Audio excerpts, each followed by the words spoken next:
So there were 16 officials targeted, including the top two generals, number one and number two, and his cabinet members, the other 14 members from his cabinet.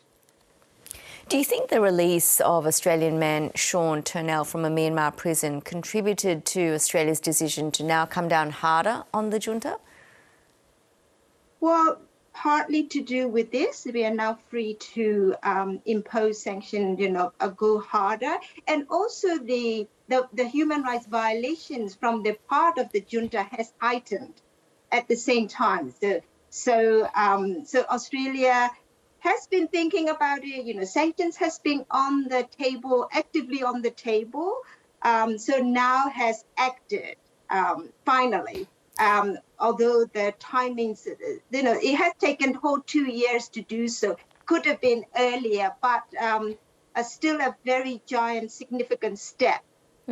How effective do you think these sanctions will be in helping to reduce human rights abuses in Myanmar? Well, this is a sign that Australia has joined the collective international effort by the Western democracies to, cut off funds to the military, to serve the military's financial revenue. So it's a really good gesture that, we've joined the other traditional airlines, who are like-minded and Western democracies in sending a strong message to delegitimize what the regime is doing, and also not to lend any legitimacy to the junta, and also a message that business as usual is not on. No business as usual anymore. So it's a significant step, but the sanctions imposed by Australia, the US and the UK, some civil society groups say don't go far enough. What are they calling for?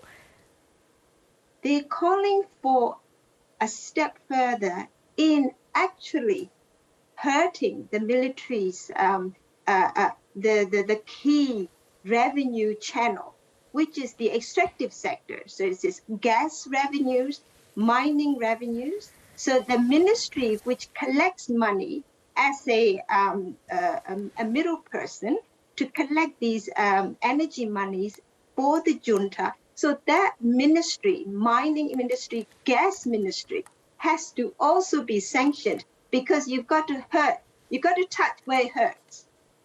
What can you tell us about Australian-linked companies and investors still doing business with the junta? Are there many?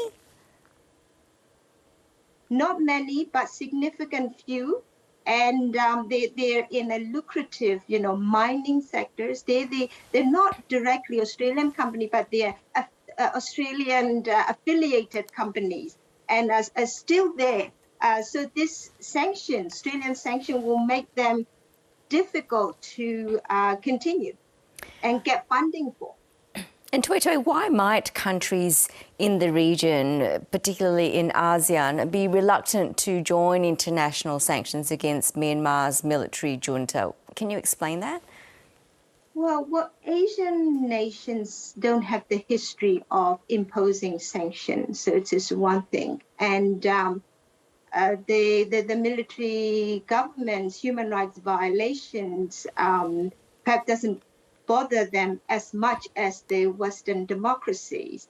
And so their approach so far is a more constructive engagement, right, to deal with them and, keep on doing business. So that's not a good approach. And so we all look towards ASEAN to be effective, to provide a strong leader, its own leadership, which we haven't seen. ASEAN is quite divided in where, how to deal with Myanmar is concerned, but it's hopeful that ASEAN new chairmanship from Indonesia, under its leadership, it can get tougher.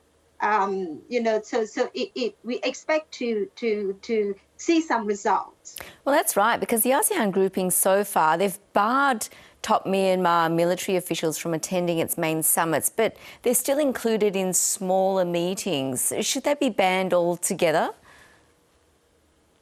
Well, some of those might think that by engaging discussion, holding negotiation might produce some results. And also, ASEAN is quite divided. So some members still want to have, go on as usual, business as usual, and some want to get tougher. So ASEAN has to be united and come up with a strong voice.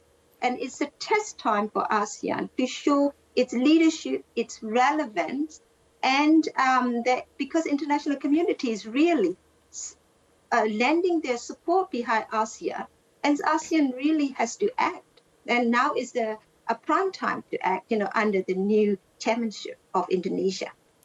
Well, the Myanmar junta says it will hold elections in August. How do those in Myanmar and the diaspora feel about this?